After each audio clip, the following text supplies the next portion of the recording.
It's called a legal high, the kind you get from a psychoactive substance that has yet to be identified as an illegal narcotic. Despite attempts to control them, EU agencies say they're spreading faster than ever. Thus, a new call to action at this hearing in the European Parliament. Oana Antonescu, one of two EPP Group MEPs leading the hearing, says her home country, Romania, is one of the worst affected. New substances are concocted every year designed to mimic the effects of outlawed drugs like cocaine, heroin, marijuana, or ecstasy. The new substances have sent many to the hospital with dizziness, nausea, and hallucinations, among other symptoms.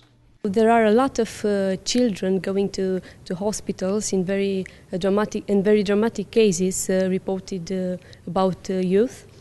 So I think that we need a very strong action, and the national states cannot handle this by themselves. Romania alone estimates more than 500,000 users of psychoactive substances, especially among teenagers. Europol and the European Monitoring Center for Drugs and Drug Addiction say they've identified 41 new substances in 2010, up from 24 in 2009 and 13 in 2008. Annual sales are estimated in the tens of millions of euros, either online or from so-called dream shops or head shops supplying so-called ethnobotanic herbs. Polish MEP Boguslav is the hearing's other co-organizer. He hopes to make the issue a priority while his country holds the EU presidency during the second half of this year. We are in the process of revising the directive of 2005 that was used up to now to stop certain substances, like methadone, for example, in 2010. Polish legislation drastically limited the victims of the new substances.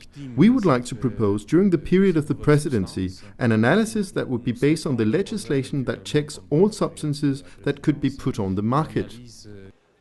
Of the 41 new substances identified last year, most were outlawed or controlled by the end of the year.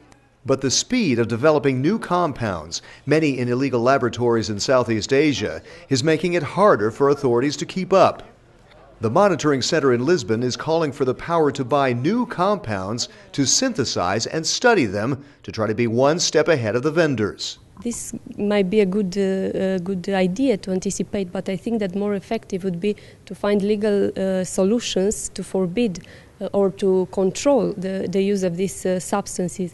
I think that what we need is a different approach. I don't think that we need to ban these substances one by one. I think that maybe a change of approach by banning group of substances or family of substances would be a better way to try to solve this problem. The next step, in autumn, the European Commission is to propose new measures aimed at fighting those mind-bending substances. Participants at the hearing say they hope the Commission will heed their calls, for they say it's urgent to take action to save lives, especially among Europe's youth. Find out more about the EPP Group's activities on a broad range of issues and our video reports that focus on them by checking eppgroup.eu. Thanks for watching, and see you again soon.